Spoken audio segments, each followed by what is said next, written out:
প্রচলিত হুন্ডি ব্যবসা এটি কোনো অবস্থাতে জায়েজ নয়। হুন্ডি ব্যবসা করা যেমন নাজায়েজ, হুন্ডির মাধ্যমে নিজ দেশে টাকা প্রেরণ করাটাও নাজায়েজ এবং গুনাহের কাজ। যারা আমরা এই কাজ করেছি তো পূর্বে, আল্লাহ তাআলা আমাদেরকে মাফ করুন। আমরা তওবা করব ভবিষ্যতে যেন এরকম কাজ আমাদের দ্বারা না হয়। কেন এটিকে নাজায়েজ বলেছি? এর অন্যতম প্রধান কারণ হলো যে আমরা সবাই কমবেশ জানি যে হুন্ডির মাধ্যমে যে টাকা লেনদেন করা হয় এগুলো বেশিরভাগ ক্ষেত্রে অবৈধ লেনদেন, এবং এই লেনদেনগুলো সাধারণত এক দেশের সম্পদ অন্য দেশে পাচার করে নিয়ে যাওয়া, দেশে রিজার্ভের অভাব দেখা দিয়েছে, যার ফলশ্রুতিতে ডলারের দাম বেড়ে যাচ্ছে, জ্বালানি তেল কেনা কঠিন হয়ে যাচ্ছে, জিনিসপত্রের দাম বেড়ে যাচ্ছে, ভয়াবহ এক সংকট এবং আশঙ্কার দিকে আমরা এগিয়ে যাচ্ছি।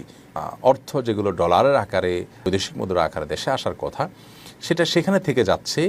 হুন্ডি ব্যবসায়ীরা দেশে তাদেরকে দেশীয় নোট দিয়ে দিচ্ছেন, তাই ধানের টাকা পাঠাচ্ছেন এবং তার যে আসল শ্বাসটা সেটা সেখানেই থেকে যাচ্ছে।